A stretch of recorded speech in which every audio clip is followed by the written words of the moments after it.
పెళ్లి కూతురు శారీ. ఈ శారీ పట్టుకోండి మేడం ఎలాగ. వెయిట్ ఉంది చూడగానే అంటే చూసినప్పుడు అనిపించింది వెయిట్ ఉంటుంది ఉండదేమో అనిపించింది మళ్ళీ కూడా. Wow, pure zari work. Border చూడండి, టర్నింగ్ బార్డర్. ఇదంతా ఏమంటారు దీని? టర్నింగ్ బార్డర్ అంటారు. ఓకే, ఇట్లా ఈ బార్డర్ ఇష్టపడతారు చాలా మంది. ఇలాగే వస్తుంది మొత్తం బార్డర్ అంతా. డిఫరెంట్ గా చాలా రేర్ గా వస్తుంది ఈ బార్డర్.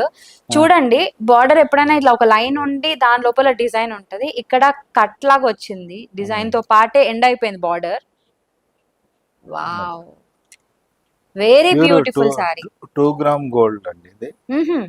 2G అంటారు దీన్ని. 2G. సో 2G శారీ కావాలంటే ఇమీడియట్ గా ఋగ్వేదాకి వచ్చేసేయండి. Pure Kanchi Mandir, pure handloom లో మేడం. వావ్, అద్భుతంగా ఉంటది శారీ బూట. అవన్నీ మీకు బాడీ అంతా చాలా పేస్టల్ గా ఉంటది. అది మనకి పళ్ళు వచ్చేటప్పటికి కొద్దిగా ట్రెడిషన్ గా, అంటే వర్క్, హ్యాండ్ వర్క్ చేసినట్టు ఉంటది అన్నమాట. ఓకే. చాలా. సో ఈ డిజైన్ అంతా కూడా మనం ఇట్లా టచ్ చేస్తున్నప్పుడు ఆ ఫీల్ చాలా డిఫరెంట్ గా ఉంది. కంచి పట్టు అంటే ఇలాగే ఉండాలి అనంత అందంగా ఉంది ఇది. అట్లాగే మనకి అట్లాగే ఉండాలి. బ్లౌజ్ కూడా మీకు చాలా గ్రాండ్ గా ఇస్తాడు. ఓకే, సో మనం ఎలాంటి డిజైన్ అన్న చేయించుకోవచ్చు.